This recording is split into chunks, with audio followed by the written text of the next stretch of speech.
जय सिया राम दोस्तों, आपका हार्दिक स्वागत है हमारे YouTube चैनल पर।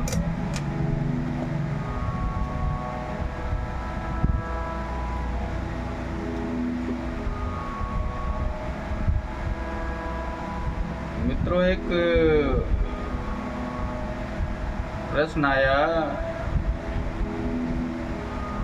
कि सामर्थ्यवान अपना भविष्य बदल सकता है या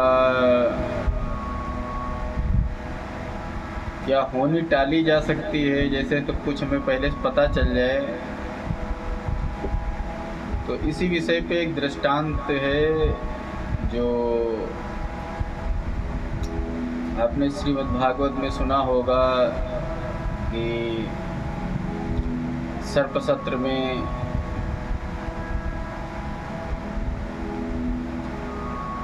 आपको शुरू से इसीलिए बताना पड़ेगा। जैसे आप लोगों ने श्री कृष्णा देखा, श्री कृष्ण लीला के अंतर्गत महाभारत कथा आती है।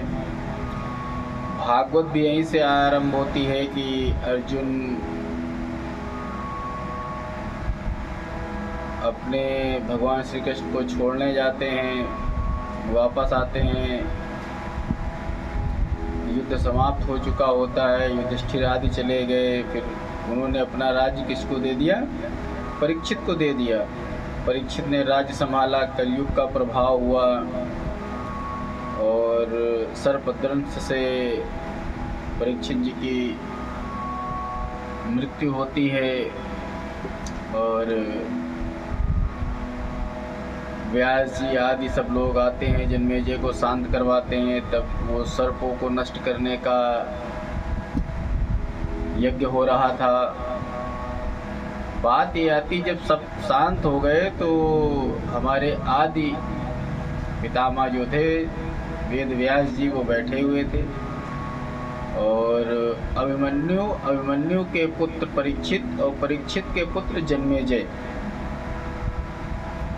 तो व्यास जी और जन्मेजय जी में चर्चा हो रही थी कि हे वेद व्यास जी, आप सर्वसमर्थ हैं, आप भगवान के स्वरूप हैं और आप एक अच्छे भविष्यवक्ता भी हैं। तो आप चाहते तो इतने बड़े नरसंहार को रोक सकते थे, इतना बड़ा युद्ध ना होता। तब व्यास जी ने कहा कि जो होनी है वो हो के रहती है, होनी अटल है, होनी को कोई टाल नहीं सकता है। तो जन्मेजय की ये कहने लगे, ऐसे कैसे हो सकता है कि कोई होनी न टाल पाए? उस समय वासुदेव कृष्ण थे, महासामर्थ्यवान, भीष्म पितामह, कृपाचार्य, द्रोणाचार्य, अर्जुन जैसे महान वीर थे जो स्वर्ग में सीढ़ी बनाने वाले थे। तो क्या इस घटना को टाल नहीं सकते थे?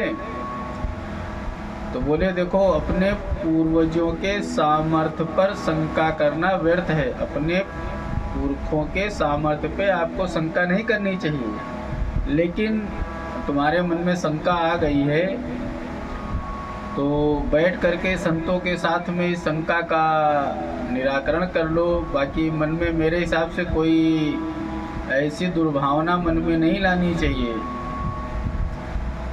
अब देखते देखते इतनी जनहानि हुई थी, पिताजी भी जन्मेजय के शब्द जो है अहंकार वाले हो गए।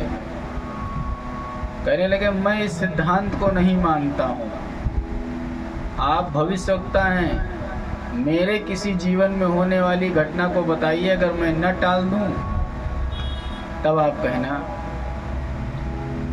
महाराज व्यास जी मुस्कुराए, कहने लगे, अगर तू यही चाहता है पुत्र तो सुन, कुछ वर्ष बाद तू एक काले घोड़े पर बैठकर शिकार करने जाएगा और दक्षिण दिशा में समुद्र के तट पर तुमको वहाँ पर एक सुंदरी मिलेगी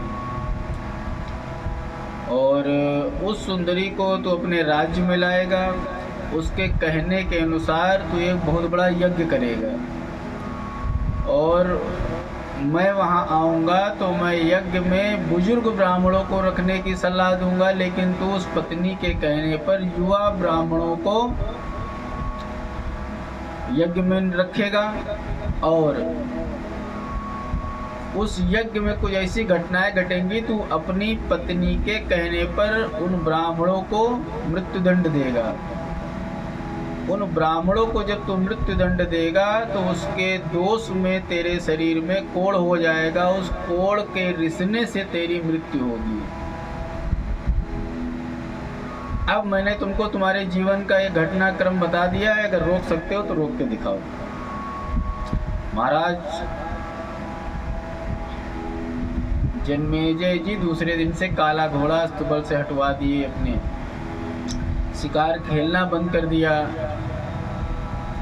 और बिल्कुल शांति पूर्वक रहने लगे। लेकिन होनी जो है वो होके रहती है। एक दिन मन में इनके आया कि आज शिकार खेलने चलते हैं। अस्तबल आए, संयोग से काला घोड़ा ही मिला। तो बोले काला घोड़ा तो मिल गया, लेकिन व्यास जी ने कहा था कि दक्षिण दिशा में जाओगा, तो मैं दक्षिण दिशा नहीं जाऊंगा। काले घोड़े पर सवार होकर के शिकार खेलने के लिए चल दिए। घोड़ा रास्ते में भटक गया और इनको ले जा करके दक्षिण दिशा में गया। समुद्र तट पर वहीं एक सुंदरी प्राप्त हुई जन्मेजय जी को। अब इनको सारी बातें याद थी, तो इन्होंने क्या कहा कि चलो सुंदरी है, निराश्रित है, महिलाओं का सम्मान करना चाहिए, इसको मैं रानी नहीं बनाऊंगा लेकिन संरक्षण दूंगा। अब रास्ते में आते आते इतना मन मोह हो गया कि उसको रास्ते में रोकने छोड़ दो, घर पे ले आए, महल में लाए, उससे विवाह किया। और विवाह के बाद उस सुंदरी ने परामर्श दिया कि आपको एक बड़ा यज्ञ करना चाहिए, और यज्ञ जब हो तो यज्ञ युवा ब्राह्मणों के द्वारा बढ़िया अच्छा सा किया जाए। रानी के कहने पर यज्ञ किया गया और कहीं हास परिहास में उन युवा ब्राह्मणों ने हंस दिया रानी के ऊपर और रानी हो गई क्रोधित। अब रानी को प्रसन्न करने के चक्कर में जन्मेजय जी ने सभी युवा ब्राह्मणों को मृत्युदंड दे दिया। अब फलस्वरूप शरीर में उनके कोढ़ हो गया। अब जब कोढ़ हुआ, शरीर रिसने लगा, तो घबरा करके तुरंत व्यास जी के पास पहुँचे।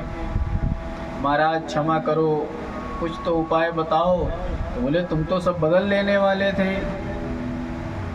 महाराज क्षमा प्रार्थना की तो कहने लगे कि एक अंतिम अवसर तुम्हारे पास में है, अपने को अगर आप सुधार सकते हो तो सुधार लेना। मैं एक महाभारत सुनाने जा रहा हूँ, उसकी एक घटना है, उसको सुनने से स्किन रोग या त्वचा रोग, कुछ रोग ठीक हो जाते हैं, लेकिन श्रद्धा और विश्वास के साथ तुमको श्रवण करना पड़ेगा। अब महाराज जब कहने लगे कि जैसे ही किसी भी घटना पर तूने असहमति दिखाई तो या उससे असंतुष्ट हुआ तो मैं घटना वहीं से बंद कर दूंगा, कहानी वहीं से पूरी। अब महाराज महाभारत का प्रसंग सुनाने लगे, कहने लगे कि भीम के बारे में सुना रहे थे बल, कि इतने हजार हाथियों का बल था भीम के अंदर, और सूंड पकड़ के ऐसे घुमा के ऐसे उछाल देते थे कि अंतरिक्ष में आज भी वे हाथी तैर रहे हैं। अब जन्मेजय यहाँ पर अपने आप को रोक नहीं पाए, बोलने लगे ये कैसे हो सकता है, ऐसे कैसे संभव है कि उन्होंने फेंका था वो आज भी तैर रहे हैं। महाराज व्यास जी रुक गए, कहने लगे अब तुमने असंतुष्टि दिखा दी है हमारे कथन पे, तो कथा यहीं से रोक रहा हूँ, लेकिन अपने मंत्र की शक्ति से आवाहन किया तो जो आकर्षण शक्ति से अंतरिक्ष में हाथी तैर रहे थे वो गिरने लगे, और जब गिरने लगे तब जन्मेजय हाथ जोड़ करके खड़े हो गए। तो व्यास जी ने कहा ये मेरी कथा का प्रमाण था। अब महाराज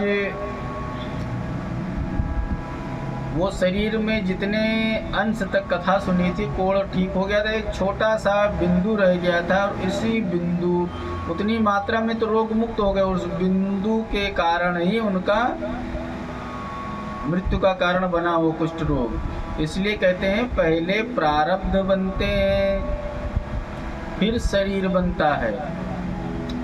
उतनी मात्रा में ही कुष्ठ रोग दूर हुआ। इसलिए क्या बोलते हैं कि कर्म करते रहिए, फल की चिंता न करिए। फल देना ईश्वर के हाथ में है, उसने सब कुछ घटनाएं रच दी हैं, कब क्या कैसे कहाँ से होगा। गीता के 11वें अध्याय में क्या कहा है? उठ। गीता में 11वें अध्याय के शायद 33वें श्लोक में बोले हैं, हे अर्जुन उठ के खड़ा हो जाओ और अपने कार्य के द्वारा यश प्राप्त कर।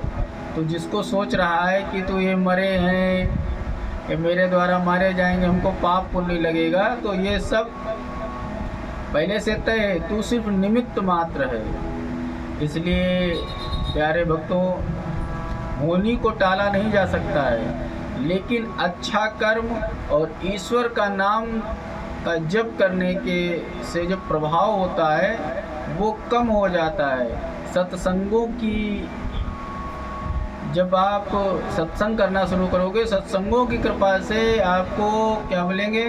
सच्चे संत मिल जाएंगे। जब सच्चे संत मिलेंगे, उनकी कृपा हो जाएगी, तो बड़े बड़े प्रारब्ध कर सकते हैं। व्यास जी ने बड़ा प्रयास किया, लेकिन होनी को टाला नहीं जा सकता है। जो होना है, क्योंकि जब भगवान थे तब उन्होंने हस्तक्षेप नहीं किया, इसलिए होनी कोई भी टाल नहीं सकता। इस प्रसंग से यही मतलब निकलता है। जय सिया राम।